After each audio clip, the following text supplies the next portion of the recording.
Our church's God-given mission is to make disciples of the Lord Jesus Christ. The extraordinary people who make up First Methodist Waco have created one of the most resilient and loving congregations in the country. In the last 173 years, we have been part of 4 Methodist denominations, moved locations 3 times, endured 2 world wars, and through it all, served the one true God. You and I are the inheritors of a great and rich history. We've also made some of our own along the way. I am confident that generations to come will laud your faithfulness to our mission for Christ. One of those decisions was made in 2019 when our administrative board voted nearly unanimously to put our arms around 2 new campuses, one downtown and one on the south side of the city. At that time, First was maxing out our main campus with a little over 1,100 people in weekly worship. In fact, First had been averaging between 800 and 1,200 in worship for almost 40 years. The decision for the board was simple. God wanted us to be more of ourselves.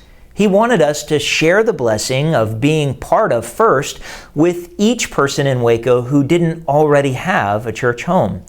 We would have to increase our capacity if we ever wanted to see a breakthrough. Only the Lord could have foreseen the providence of the action. The COVID-19 pandemic of 2020 shuttered tens of thousands of small, struggling congregations around the world and forced larger ones like First to reimagine how they might keep people connected. The decision of the board to take in those campuses provided a means of survival for the existing congregations we had adopted and a means by which First could spread out to ensure parishioner health and safety.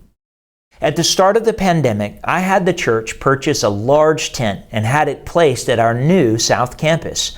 I encouraged all our people to make use of that drive-in worship option while we geared up for our next steps. In the weeks following, we used a combination of strategies to serve our people. We opened another large outdoor service at main campus, a socially distanced contemporary service in our downtown sanctuary, a socially distanced traditional service in our main sanctuary, 3 weekly midweek worship services, and we broadcast into people's homes. We were equally methodical in our return to normalcy, doing our best to help our people reestablish patterns of worship and ensuring our new people found places of deep connection. Once all our services moved back indoors, our church settled in and we began to see a steady migration from online to in-person attendance. Today, we worship just over 1,000 people per week, with 10 to 20% of those online in any given week. Over the last 2 years, we have seen steady growth at Main, and our target of worshiping 200 weekly downtown by next Easter is in sight, following the addition of a second service there. Unfortunately, we have not seen the same at our South Campus. Along the way, we have made significant investments and attempted to highlight the campus through all church activities and events. This summer, we even moved a youth group to the South Campus, which proved a huge blessing to our youth ministry, but has not proved benefit for our Sunday morning worship attendance. I do not know why we have not been able to see growth at our South Campus. I believe in our staff and our people there. They have all sacrificed and labored and worked diligently. This last week, our South Campus pastor, Tina Dixon, shared with the people there that the hard decision to suspend Sunday morning worship after December 3rd has been made. While it is true that main campus underwrites the cost of operating our downtown and South campuses, the decision to suspend worship at South was not purely financial. We have always considered our campuses as an investment in the future. We know God has called us to grow beyond what we are able to hold at our main campus alone. To do so will require sacrifice and investment in people who are not yet part of our church community. In the end, we made the hard decision to suspend Sunday worship at our South Campus because we do not see a path to long-term viability in our current structure. If we thought continuing would lead to a breakthrough, we would keep going. I've been careful throughout to say that we are suspending Sunday morning worship at South Campus because we are not closing the campus. It will continue to operate in some important ways. We plan to allow the youth to increasingly use and develop the property in ways that will help that program thrive. We will continue to offer missional outreach to the community in that area. We will also use it for large church activities. We will also be praying and seeking the Lord on how else He might call us to faithfully use the facility and property. It is my hope and intent to restart Sunday morning worship at the South Campus at some point in the future. I do not have a timeline for when that would be, other than it is my sense that it may be 2 to 5 years away. When we first took on the South Campus, we closed the church and stepped back to regroup. We did significant renovations to the facility and then recruited a critical mass of people to reopen the campus. That effort saw initial success until the onset of the pandemic caused us to pivot to the tent drive-in strategy that proved a home for our whole church.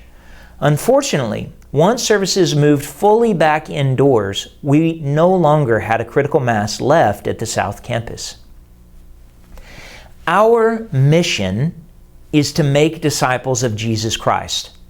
Opening new campuses, worship services, starting new ministries are all just strategies that are developed and deployed in service to the mission. Just as First Methodist has moved locations and denominations, etc., throughout her history, so we too must be willing to try new things. Some will succeed, others may not.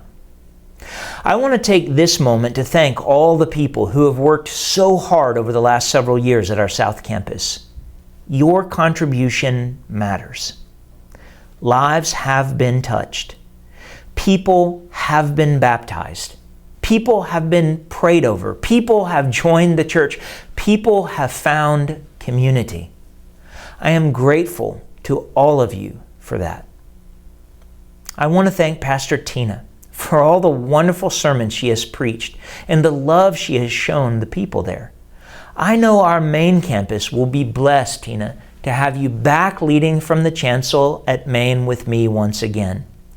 Finally, I want to thank all the people of First Methodist that have been so generous to help make ministry happen all over our city. I am also grateful that you believe in our mission to make disciples of all people. I believe this is an important moment where stepping back to regroup, plan, prepare, and redeploy will give us the greatest opportunity to succeed for the long term. In the coming days, we look forward to welcoming First Methodist members from our South Campus onto our main and downtown campuses.